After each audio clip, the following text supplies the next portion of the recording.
Al principio todo era oscuridad, y entonces, ¡bang! Surgió una continua expansión de tiempo, espacio y materia. Cada día nuevos descubrimientos nos desvelan los misteriosos, asombrosos y letales secretos de un lugar al que llamamos el universo. Estás perdido en otro planeta. El alimento se está acabando. El oxígeno se está agotando. Cualquier ayuda está a 160 millones de kilómetros de distancia. Marte es un lugar letal. ¿Dónde podrías esconderte de las oleadas de radiación cósmica? Las partículas cargadas chocarían con cualquier astronauta que estuviese en la superficie, no tendrían protección. ¿Cómo podrías enfrentarte a una letal tormenta de polvo? El polvo de Marte podría erosionar el tejido de un traje espacial, sería catastrófico. ¿Qué harías cuando te quedases sin aire? Morirías de un modo horrible. ¿Cómo podrías sobrevivir a un aterrizaje forzoso en Marte?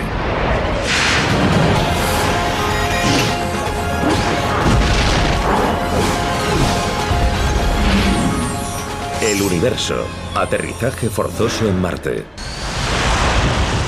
Unos seres humanos realizan un aterrizaje forzoso en Marte. Y luchan por sobrevivir en un mundo hostil. Es uno de los temas recurrentes del cine de ciencia ficción. Contiene muchas inexactitudes. Pero la NASA y otras agencias espaciales planean enviar personas al planeta rojo en las próximas décadas.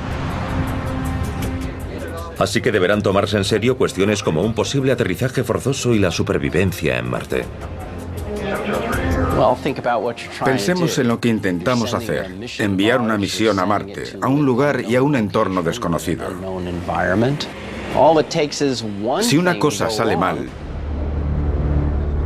habremos perdido toda la misión. Este programa, basado en información científica reciente, presenta una situación posible que podría suceder en un futuro próximo.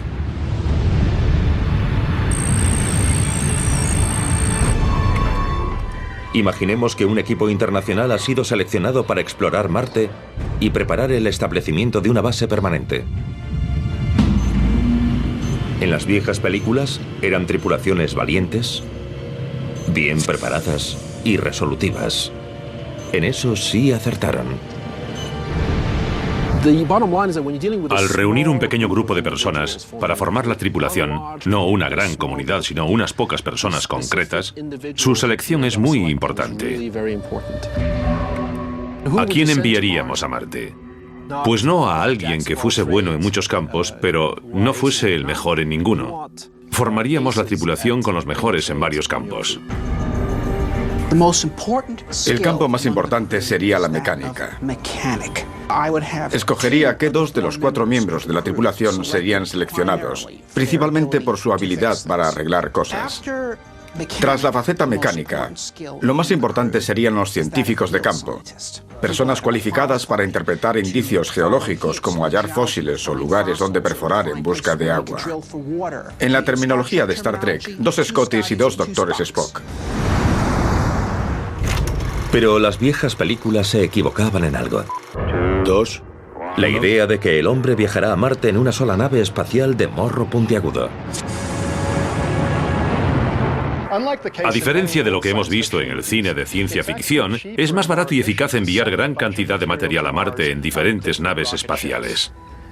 Enviarlo todo solo en una implicaría que ésta fuese enorme y seguramente de propulsión nuclear. Eso plantea peligros y problemas de todo tipo. En la mayoría de situaciones reales, los astronautas de la misión llegarían y se irían de Marte en naves diferentes. El módulo de habitabilidad o habitáculo será su hogar durante los 18 meses de misión en la superficie marciana. Realizarán largos recorridos en un rover, un vehículo presurizado que viajaría con ellos y el habitáculo. Un rover más pequeño para realizar viajes más cortos los espera ya en el lugar de aterrizaje, junto al vehículo que llevará a los astronautas a casa, el módulo de retorno a la Tierra, ERV por sus siglas en inglés. Este no se limita a esperar a los astronautas. está transformando los recursos marcianos en combustible para cohetes y aire respirable. El ERV dispone de una bomba que succiona el aire marciano, formado en un 95% por dióxido de carbono. Haríamos reaccionar ese dióxido con una pequeña cantidad de hidrógeno traído de la Tierra para producir una gran cantidad de oxígeno y combustible de metano. Los 4 tripulantes aterrizan en Marte cerca del ERV. Utilizan el habitáculo como laboratorio, como base de la exploración. Pero cuando hayan terminado, se meterán en el ERV y regresarán a la Tierra. Dejarán el habitáculo en Marte y cada vez que realicemos una misión añadiremos otro habitáculo a la base. Así serán los primeros asentamientos humanos en un nuevo mundo. Pero ¿dónde aterrizar en Marte? Es un planeta fascinante con muchas zonas interesantes. En un principio, quizás mejor en una región cercana al Ecuador. Una zona llana, pero que además esté cerca de lugares con interés geológico. No puede fallar la técnica de aterrizaje del habitáculo, denominada aerofrenado.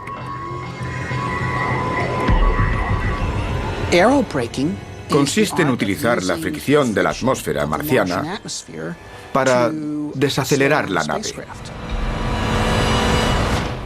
Esta pelota sería el módulo de habitabilidad o habitáculo entrando en la atmósfera marciana. El poste representa Marte, un Marte muy delgado. Podría utilizar cohetes para frenar suavemente la nave y aterrizar en el lugar deseado, marcado con esta cinta, pero eso requeriría mucha energía y combustible, y eso es pesado y costoso. Pero podríamos dejar que la atmósfera marciana frenase el habitáculo, así lo haría suavemente. Y casi al final, ya muy cerca de la superficie, encenderíamos unos retrocohetes y un globo paracaídas llamado balute hasta ubicarlo en el lugar deseado. Así. Ahora lo más peligroso sería que el ángulo de entrada fuese incorrecto o la velocidad excesiva. La fricción podría ser excesiva para el protector térmico, el aeroshell, el aeroescudo, y el habitáculo podría inflamarse como un meteoro en la atmósfera marciana. Cualquier ligero error de cálculo provocaría un aterrizaje abrupto o en un lugar inadecuado. Tienen que salir bien un montón de cosas. Llegar con el protector térmico a bastante velocidad. Aprovechar la fricción de la atmósfera para frenar. Librarse del escudo térmico. Aprovechar la atmósfera para frenar tanto como sea posible. Lanzar un paracaídas para desacelerar. Entonces se necesitarían unos retrocohetes en la parte inferior de la nave. Hay que soltar el paracaídas para que se aleje. Todo es complejo, una de las maniobras más difíciles de la misión. Entonces, a pocos kilómetros sobre la superficie, algo sale mal. El habitáculo se ve envuelto en un torbellino de polvo marciano de proporciones aterradoras. En Marte, los torbellinos son vórtices producidos en la atmósfera, columnas de aire que giran rápidamente, levantan polvo de la superficie y lo elevan hacia la atmósfera.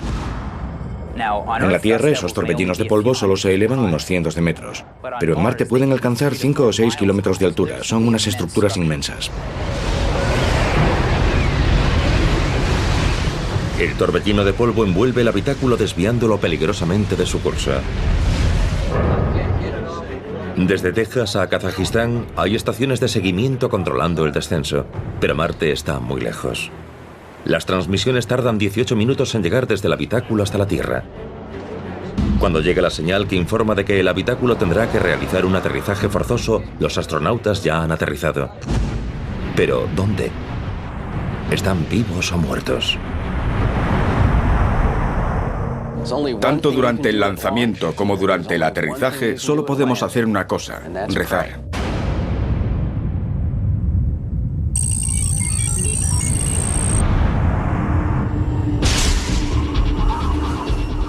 En algún lugar de Marte, los astronautas están vivos, pero se ha cortado la comunicación. No pueden hablar con la Tierra. Peor aún, el torbellino de polvo los ha desviado de su curso. Cuando el hombre aterriza en Marte, será un acontecimiento grandioso, uno de los más importantes de la historia. Pero nuestros astronautas han tenido que realizar un aterrizaje de emergencia, así que al salir al exterior no sabrán dónde están ni lo que está pasando. Verían el Sol casi la mitad de brillante que en la Tierra. La intensidad de su luz en el ecuador de Marte es la misma que en Noruega o en Alaska.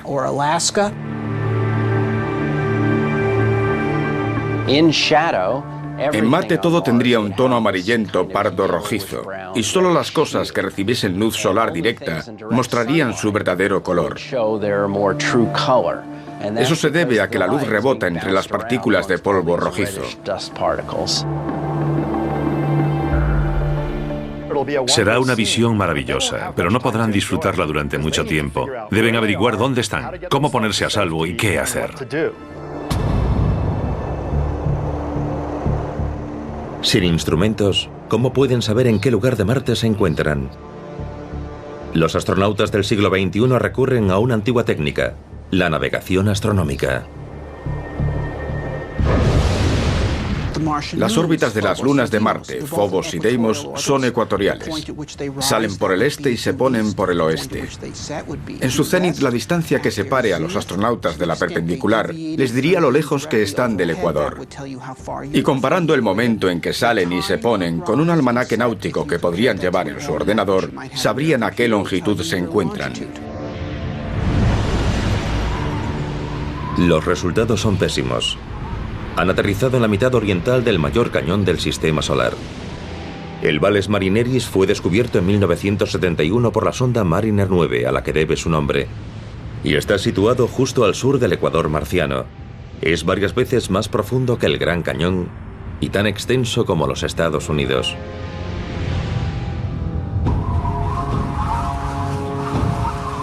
Los astronautas están a cientos de kilómetros del ERV. Y aún hay noticias peores. Los daños sufridos por el habitáculo hacen que pierda oxígeno a un ritmo crítico. No se puede reparar. La tripulación podría morir en pocos días.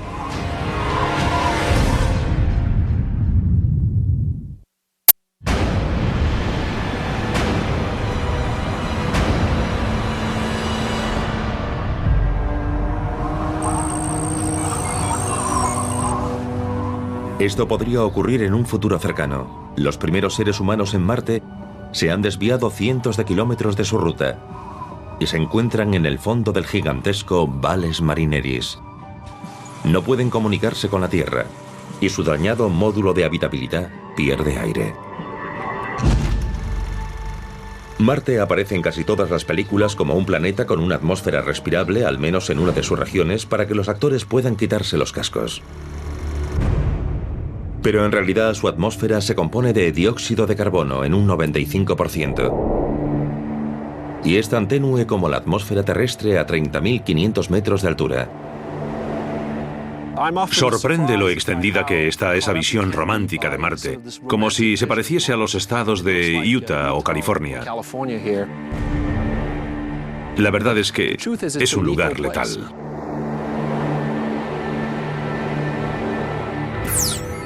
Los astronautas solo tienen una opción e intentan aprovecharla. Montan el rover, que cuenta con un suministro de aire para 3 semanas. Un rover presurizado sería como una casa rodante. Podrían vivir dentro de él en mangas de camisa. No precisarían un traje espacial para conducirlo, vivir o trabajar en su interior.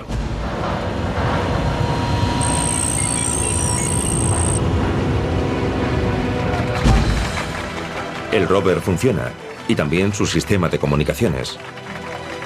Los astronautas comunican por radio que están vivos. Si algún componente u otra cosa no funciona, cuentan con otro de repuesto para no interrumpir la misión. Sería aconsejable llevar todo por duplicado, o al menos diseñarlo todo previendo que algo pueda fallar. Pero en estas conversaciones no se suceden las intervenciones de unos y otros como en las misiones Apolo a la Luna. Esta pelota representa un mensaje. Una conversación entre un astronauta en la Luna, que sería yo, y el centro de control de la misión en Houston, Texas. Ahora estoy a cortísima distancia de Houston, pero en realidad la Luna está a 390.000 kilómetros de distancia. Las ondas de radio viajan a la velocidad de la luz, 300.000 kilómetros por segundo. Así que solo pasarían unos 3 segundos entre ¿cómo estáis? Y estamos bien. Es sencillo mantener una conversación así. Pero Marte está como mínimo unas 150 veces más lejos que la Luna. Así que tengo que situarme aquí. Todavía hay comunicación, pero el retardo es mayor. En realidad, la distancia entre la Tierra y Marte es de entre 56 y 386 millones de kilómetros. Así que podrían pasar entre 6 y 44 minutos entre el cómo estáis y el estamos bien. Eso para una pregunta y su respuesta. Por tanto, una emergencia no se abordará en tiempo real. Pero hay un problema mayor. Al igual que la luz visible, las ondas de radio viajan solo en línea recta y tanto la Tierra como Marte rotan sobre sus ejes. Habrá momentos en que las personas en ambos planetas no se podrán comunicar entre sí. Podemos solventarlo situando dos satélites en la posición adecuada. Si hay un satélite orbitando Marte, podrán enviar un mensaje al centro de control en Houston. Primero se envía al satélite que orbita Marte, luego al que orbita la Tierra, y luego al centro de control de la misión y viceversa. Persistiría un retardo de hasta 44 minutos entre pregunta y respuesta, pero al menos el astronauta en Marte y el centro de control de la misión podrían trazar un plan para asegurar su supervivencia. Pese al retardo de las comunicaciones, el plan toma forma. Cargar en el rover propulsado por una pila de combustible los alimentos y el equipo y conducirlo hacia el este, donde el Valles Marineris desemboca en un valle de salida, quizás excavado hace miles de millones de años cuando Marte tenía una atmósfera más densa y el agua líquida aún fluía por su superficie. Desde este punto de salida tardarán menos de un día en llegar hasta el ERV y el lugar previsto para el aterrizaje. Imaginemos un viaje desesperado por Marte para llegar hasta el vehículo de regreso y quizás realizar algunas investigaciones científicas. Pero lo más importante, salvar la vida y regresar a la Tierra. Todo depende de unos cálculos muy precisos. Cada astronauta necesita diariamente 11 litros de agua, 2.000 calorías de alimento y casi 1 kilo de oxígeno.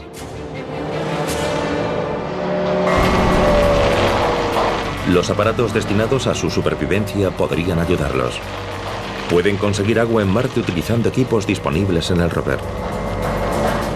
La nave espacial Mars Odyssey ha demostrado que un 6% del peso del polvo marciano en las regiones ecuatoriales es agua.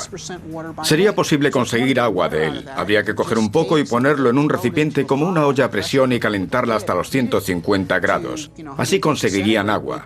Con unos 7,5 litros de polvo conseguiríamos aproximadamente 1 litro de agua. Pero otras necesidades humanas no son tan fáciles de satisfacer en Marte. Para cruzar un desolado entorno marciano durante 2 semanas, racionaríamos los alimentos en cantidades mínimas.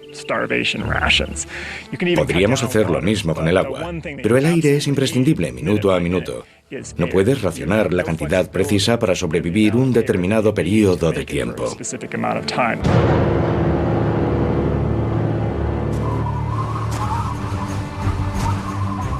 A pesar de la necesidad de llegar hasta el ERV, disponen de aire suficiente para varias actividades extravehiculares breves.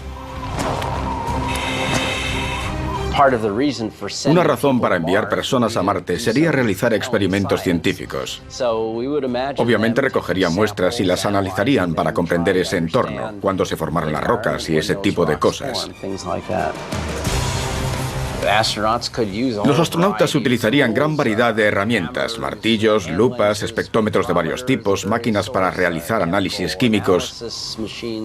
En el rover habría algunos laboratorios móviles que les permitirían analizar los materiales recogidos para ver cuál es su composición, etc. Hay varias teorías sobre cómo se formó el Valles Marineris. Aún no está del todo claro el porqué de su estructura, pero lo más probable es que se debiese a varios procesos diferentes.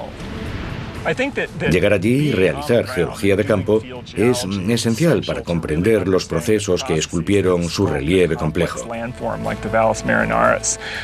No fue un proceso sencillo, una simple grieta en el suelo. No es que un fluido llegase y lo formase. Hubo diferentes procesos en momentos diferentes superponiéndose unos a otros, formando una historia compleja. Y para poder leer esa historia, necesitamos estar allí.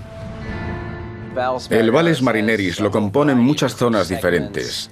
En algunos lugares de la zona central hay 1, 2, 3 o incluso 4 cañones paralelos que bajan y suben, bajan y suben. Y en el extremo oeste parece que el agua llegó y arrasó lo que debió de ser una zona caótica y pudo haber salido en forma de inundaciones catastróficas. ¿Hubo vida en esa agua? ¿Podrían algunas de las muestras de rocas que recojan aportar pruebas suficientes de bacterias fosilizadas? En otra época, Marte fue un planeta cálido y húmedo. Y estamos seguros de ello porque en toda su superficie hay indicios de la erosión del agua. Para buscar fósiles examinaremos lugares que el agua haya inundado o donde se haya acumulado. Y el Valles Marineris podría ser uno de esos lugares. ¿Sería incluso posible que encontrasen pruebas de agua líquida bajo la superficie? ¿Y organismos vivos en esas aguas? ¿Puede formarse vida donde haya agua líquida estable? ¿O hay una probabilidad de entre 1 billón de que surja vida? ¿Hubo un segundo Génesis en Marte?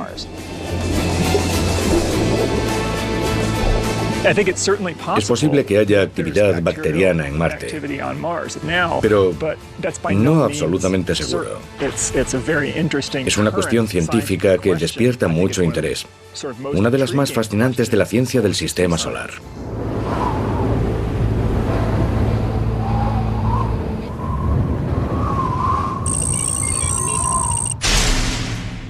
De repente la búsqueda de vida se detiene y la lucha por la supervivencia se reanuda. El centro de control de la misión informa de una peligrosa erupción solar que se dirige hacia Marte. Una erupción solar es un estallido tremendo desde una región del Sol relativamente pequeña. Emite gran cantidad de energía de forma explosiva y partículas energéticas cargadas cruzan el sistema solar a toda velocidad.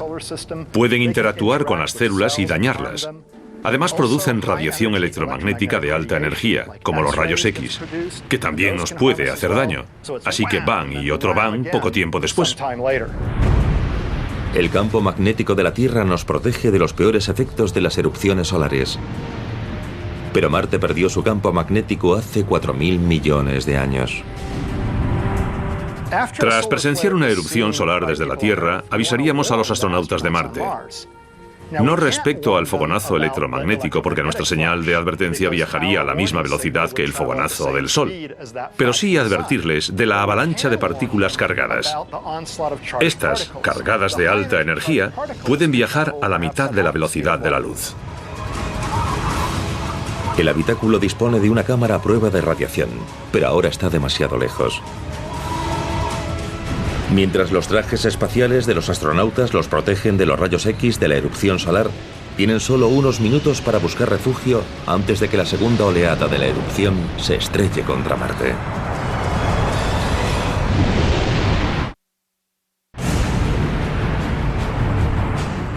Si una futura misión tripulada a Marte realiza un aterrizaje de emergencia, los astronautas tendrán que lidiar con algo más que el inhóspito entorno marciano. Una erupción solar de protones cargados sería mucho más peligrosa en Marte que en la Tierra. Marte no tiene un campo magnético como el nuestro. Las partículas de alta energía y las partículas cargadas chocarían directamente con la superficie y con cualquier astronauta que estuviese en ella. No estarían protegidos de los rayos y partículas, mientras que en la Tierra estamos protegidos por nuestro campo magnético. Para un astronauta, sufrir en la superficie el impacto de esas partículas energéticas tendría numerosos efectos negativos. Seguramente contraería un cáncer u otras enfermedades y envenenamientos debidos a la radiación. De hecho, a los astronautas a bordo de la estación espacial se les ha recomendado protegerse en cámaras especiales de las partículas cargadas y la radiación de una erupción solar. Para los astronautas situados en el centro del Valles Marineris, el único refugio es su rover presurizado. El principal blindaje del rover contra la radiación no es el plomo. Son los paquetes de alimentos situados en las paredes junto a los residuos de los propios astronautas. Las heces contienen hidrocarburos, y estos a su vez hidrógeno, que absorbe muy bien la radiación. El hidrógeno en forma de alimento que aún no hayan consumido les protegerá de parte de la radiación. Y desde luego, una vez consumido ese alimento, las heces se introducen en unas pequeñas bolsas de cierre hermético que pueden volver a ponerse en la pared del vehículo para aumentar la protección. Si quieres sobrevivir en el espacio, no puedes despreciar casi nada. Ni siquiera tus propios desperdicios. Una vez superada la crisis más inmediata, continúan su viaje hacia el ERV. Entonces ocurre algo inesperado. Los astronautas deciden mediante una votación cambiar el plan.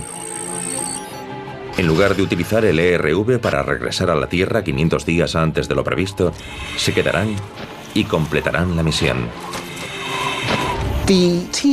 El equipo del Centro Espacial Johnson tendrá menor conocimiento de la situación y de las opciones que la propia tripulación. Una misión a Marte debería ser dirigida desde allí. En lugar de controlar la misión, debemos actuar como apoyo. El nuevo plan de los astronautas es llegar hasta el ERV y utilizarlo como base de operaciones en lugar del habitáculo.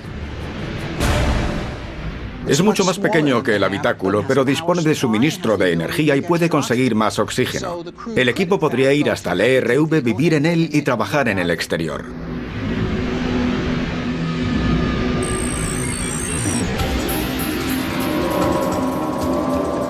La confianza de los astronautas en su supervivencia se dispara al llegar al canal de salida del límite oriental del Valles Marineris. Disponen de alimento, agua y aire suficientes para llegar con facilidad hasta el ERV. De pronto, uno de los astronautas ve algo inusual.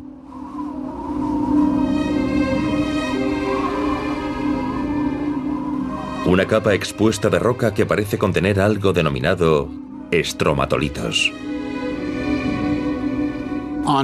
En la Tierra había bacterias, no solo de forma individual, sino que formaban colonias y crearon unas rocas denominadas estromatolitos. Serían el equivalente bacteriano de los arrecifes de coral, algo grande construido por pequeños organismos. Sería lógico buscar algo así en Marte. Los estromatolitos proporcionan en la Tierra el mismo tipo de indicios que los previsibles en Marte. No las mismas formaciones exactamente, pero sí el mismo concepto. Los estromatolitos formaban una especie de alfombras de algas y luego un material similar a los silicatos que se fue acumulando hasta formar estructuras macroscópicas que se han conservado. Si en Marte hubiese algo parecido, podríamos determinar de modo sencillo que allí existió realmente vida. El cine de ciencia ficción parte de la premisa de que encontraremos pruebas de civilizaciones avanzadas en Marte.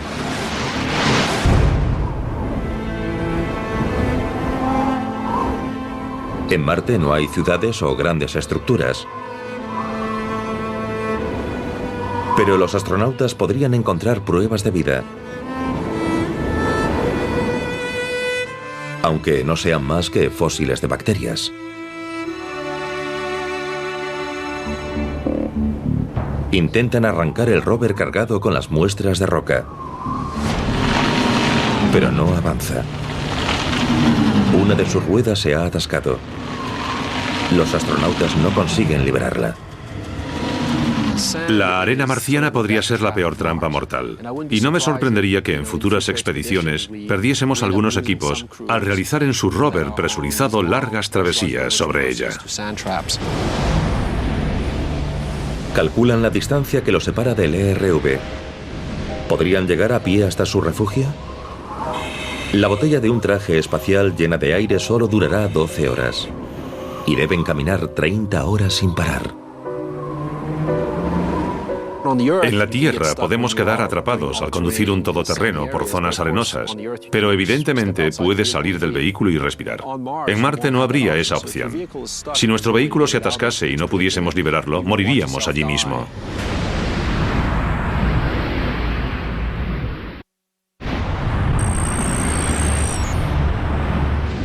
En nuestro supuesto de lo que podría salir mal en la primera misión humana a Marte, el rover de los astronautas está atrapado en la arena marciana.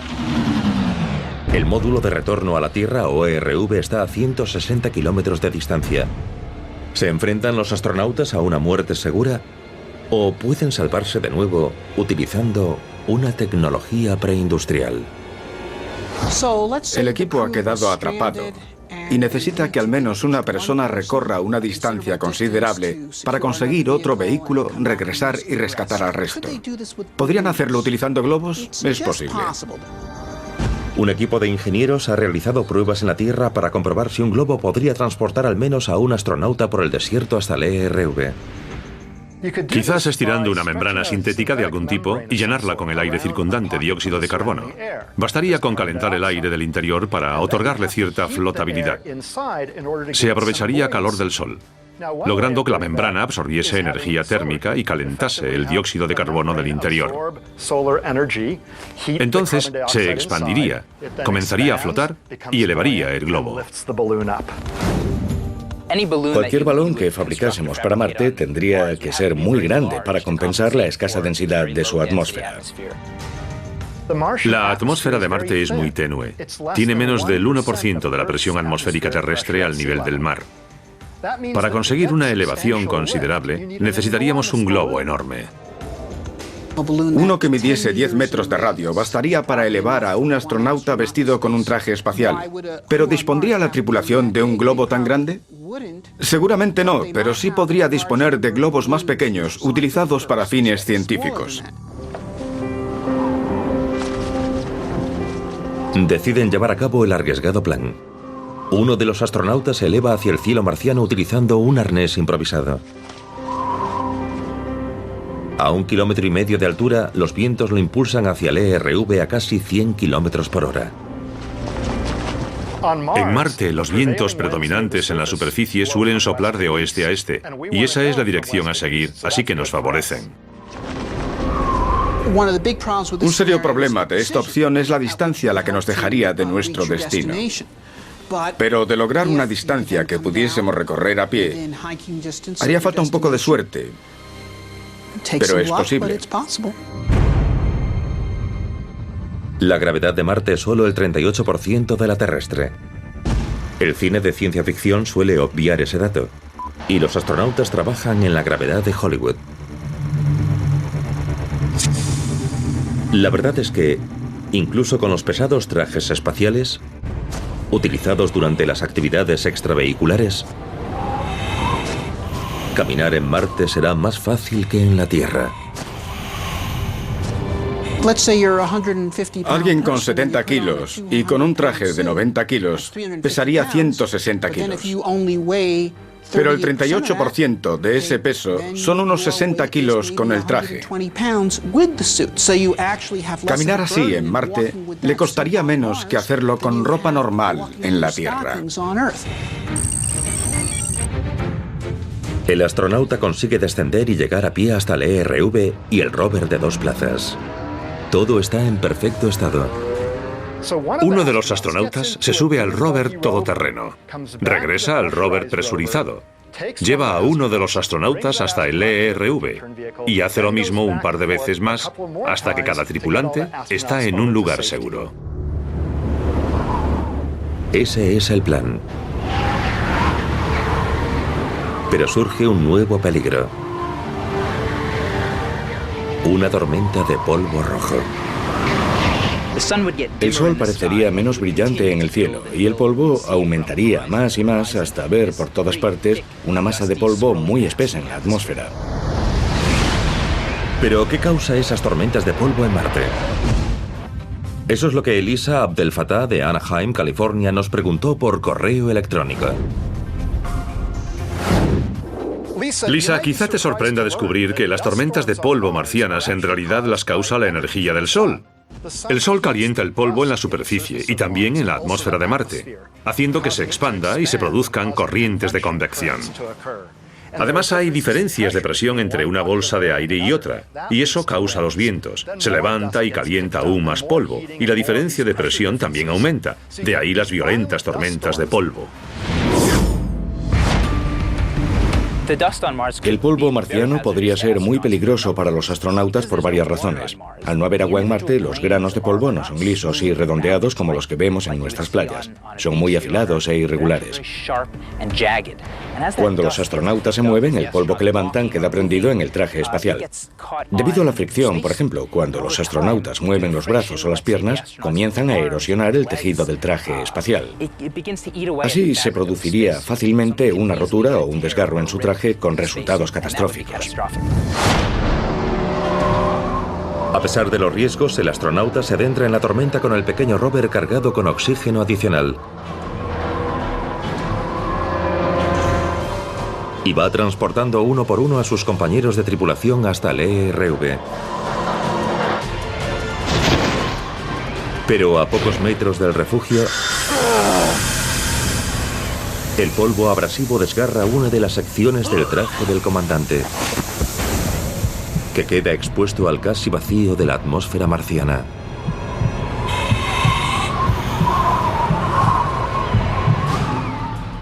Si un traje espacial sufre una fuga o una descompresión violenta que lo desgarre, el astronauta podría tener solo unos segundos de reacción antes de perder la consciencia. Se encontraría muy mal. Como ascender súbitamente de una inmersión profunda en la Tierra, una experiencia traumática. Sufrir descompresión puede ser muy grave y letal. Sería una muerte horrible y muy rápida. A menos que sus compañeros puedan hacer algo de inmediato, el comandante será el primer cadáver humano en Marte.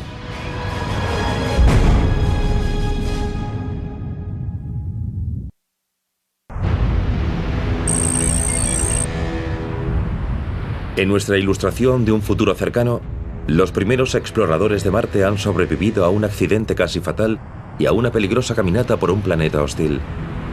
Pero ahora una tormenta de polvo abrasivo ha desgarrado el traje espacial del comandante de la misión. Es el accidente que más temen los astronautas.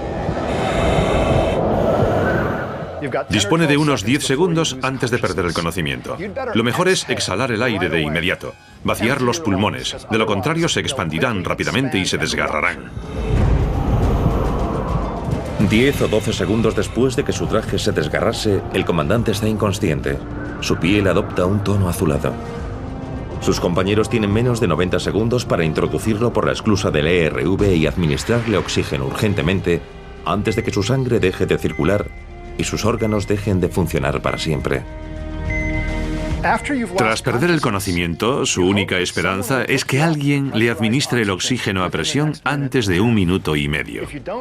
Si no, morirá irremediablemente. Si comienza a respirar oxígeno de nuevo, no suelen quedar demasiadas secuelas permanentes.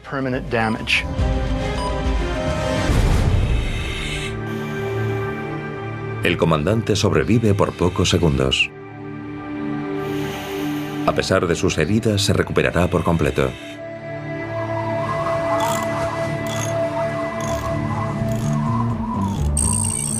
El resto del equipo tampoco tarda en recuperarse, volver al trabajo y realizar experimentos. La verdadera exploración de Marte ha comenzado. En mi opinión, Marte desafiará todas las experiencias expedicionarias acumuladas a lo largo de nuestra historia. Habrá que aplicar todas las lecciones aprendidas en expediciones anteriores, las realizadas en los polos al cruzar las selvas y América del Norte. Marte es un lugar complicado, implacable.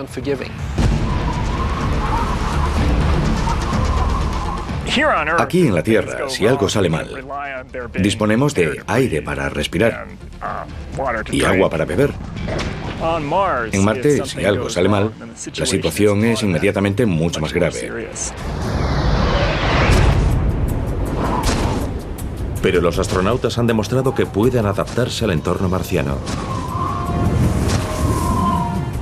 Al igual que los exploradores polares se protegen de las gélidas temperaturas.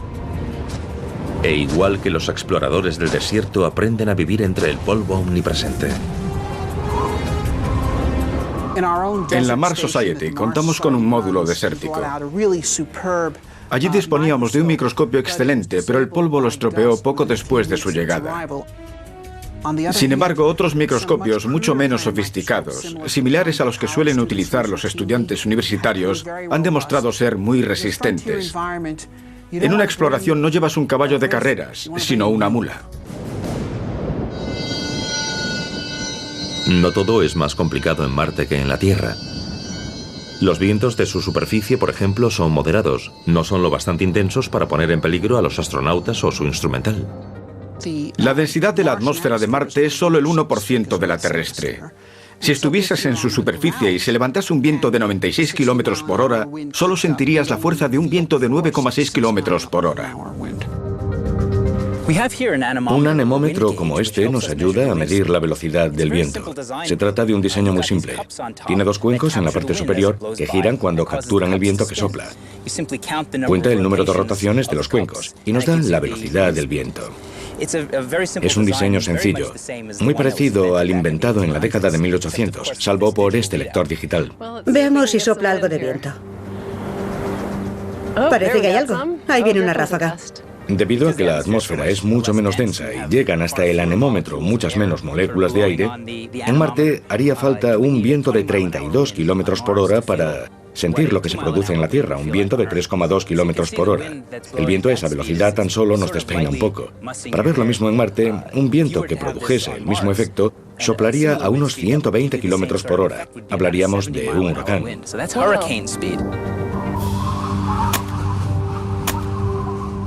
Los astronautas hacen algo más que adaptarse a Marte. Extraen agua de su superficie y utilizan el suelo marciano para cultivar alimentos. A la hora de cultivar alimentos, lo más sencillo serían verduras de hoja, como la lechuga.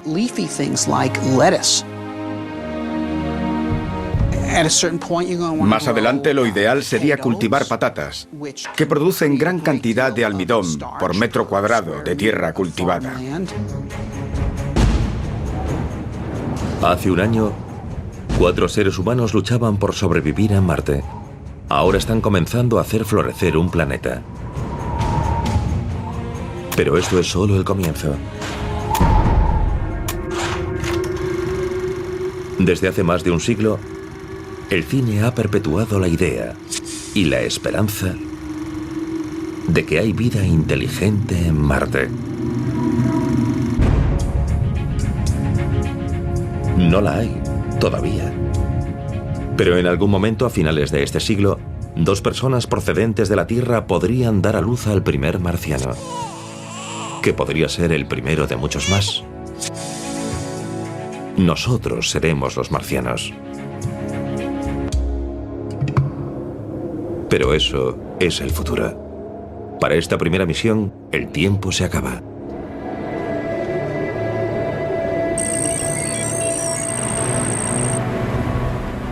La alineación entre la Tierra y Marte es la más apropiada para regresar a casa. Los astronautas esperan darse pronto un chapuzón en las cálidas aguas del Océano Pacífico. Mientras se dirigen hacia la esfera azul que brilla en la oscuridad salpicada de estrellas, otro rayo de luz viaja en sentido contrario. Es la segunda misión tripulada y se dirige al lugar en el que ya los espera otro módulo de regreso a la Tierra. Una misión humana a Marte implica numerosos riesgos. Pero si nos fijamos en la historia humana, una cosa está clara. Ninguna gran hazaña se ha logrado jamás sin riesgos, y ninguna gran hazaña se ha logrado jamás sin valor. Si enviamos seres humanos a Marte, si logramos establecer un pequeño asentamiento pionero allí, que es algo que está a nuestro alcance, dentro de 500 años habrá nuevas ramas de la civilización humana, tanto allí como en otros mundos. Hablamos del nacimiento del futuro.